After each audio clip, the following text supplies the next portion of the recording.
Kalyani university 6 সেমিস্টারের পরীক্ষার form fill up শুরু হয়ে গেল আজকে থেকে।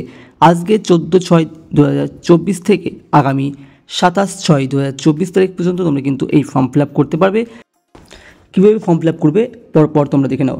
প্রথমে তোমাদেরকে আসতে হবে ইউজার অথেন্টিকেশনে, তারপর রেজিস্ট্রেশন নাম্বার সেশন দিয়ে সাবমিট করলেই কিন্তু তোমরা তোমাদের ফর্মটা পেয়ে যাবে। সেখানে সব কিছু মিলিয়ে নেবে। তো আমি এখানে একটি করছি এবং তোমাদেরকে দেখাচ্ছি কীভাবে ফর্ম ফিল আপটা করবে। আমি এখানে একটি রেজিস্ট্রেশন নাম্বার এবং সেশন দিচ্ছি, তার সাথেই দেখবে যার রেজিস্ট্রেশন বা সেশন দেওয়া হয়েছে তার নাম চলে আসবে। এবং বলে রাখি, যারা 19-20, 20-21 এবং 21-22 সেশন আসো তারাই কিন্তু এই ফর্ম ফিল আপ করতে পারবা। 3টে সেশন কিন্তু এখানে আসছে, তোমরা দেখতে পাচ্ছ। নিউদের জন্য 21-22। তো সব ঠিকঠাক করে দিয়ে সাবমিট করতে হবে। আমি এখানে সাবমিট করছি। সাবমিট করলে কিন্তু অল ডিটেলস চলে আসবে তোমাদের সামনে।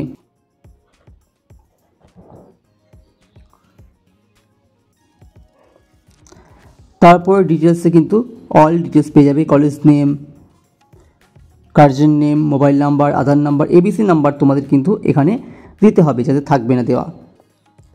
আর মোবাইল নাম্বার তোমরা মনে করলে চেঞ্জ করতে পারবে। এবিসি নাম্বার এখানে আমার যেহেতু দেওয়া নেই, আমি সেজন্য এখানে এবিসি নাম্বারটা দিয়ে দিচ্ছি। এবিসি নাম্বার কীভাবে করতে হবে এই নিয়ে কিন্তু আমার চ্যানেলে একাধিক ভিডিও আছে, তোমরা দেখে আসতে পারো। বা তুমি যে কোনো সাইবার ক্যাফেতে গিয়ে কিন্তু এবিসি আইডি করে নিতে পারবে। তো এবিসি নাম্বার আমি এখানে দিয়ে দিচ্ছি। তারপরে দেখে নেব নিচের দিকে আছে সাবজেক্টগুলি, কী কী বিষয় আছে। বিষয়গুলো কিন্তু চেঞ্জ হবে না। এবং পাশে কিন্তু আমাদের দেওয়া আছে এর অপশান বা টপিকগুলি। এডুকেশনে যেমন 4টি অপশন আছে, এখান থেকে একটি অপশন পড়লে হয়ে যাবে।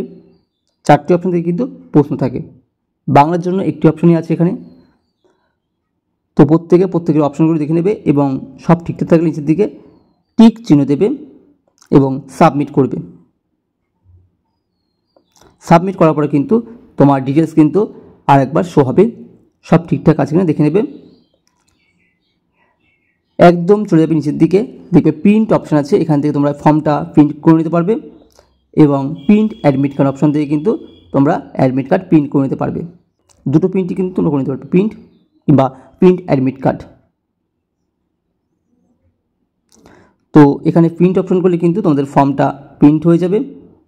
তোমরা এখানে প্রিন্ট করে নিতে পারবে সাথে সাথে, কিংবা মোবাইল থেকে করলে তোমাদের এই পিডিএফটা তোমাদের মোবাইলের ডকুমেন্ট ফাইলসে চলে যাবে, সেখান থেকে তোমরা দেখে নিতে পারবে। নেক্সট কাজ তোমাদের প্রিন্ট অ্যাডমিট কার্ড। তোমরা প্রিন্ট অ্যাডমিটটা করে নেবে। আমি এটা প্রিন্ট অ্যাডমিট অপশানে ক্লিক করছি এবং প্রিন্ট অ্যাডমিট কার্ড অপশানে আসলেই কিন্তু তোমাদের আবার রেজিস্ট্রেশন নাম্বার এবং সেশন দিতে হবে, দিলেই কিন্তু সাবমিট করতে হবে। সাবমিট করার সাথে সাথেই তোমাদের মোবাইলের ডকুমেন্টসে বা ফাইলে কিন্তু সেটা অলরেডি চলে যাবে। তোমরা মোবাইল ডকুমেন্টসে গিয়ে বা ফাইলসে গিয়ে তোমাদের অ্যাডমিট কার্ড কিন্তু পেয়ে যাবে। যারা অ্যাডমিট কার্ড ডাউনলোড এবং ফর্ম প্রিন্ট আউট করতে পারোনি তারা চেক ইওর স্ট্যাটাসে যাবে এবং প্রিন্ট অ্যাডমিট কার্ড অপশানে গিয়ে রেজিস্ট্রেশন নাম্বার এবং সেশন দিয়ে কিন্তু পুনরায় ডাউনলোড করে নিতে পারবে ফর্ম এবং অ্যাডমিট কার্ড। তো এইভাবেই তোমরা সম্পূর্ণ কাজটি করবে। কোনো সমস্যা হলে অবশ্যই কমেন্টে জানাবে। দেখা হচ্ছে পরবর্তী আপডেটে, পরবর্তী কোনো ভিডিওতে।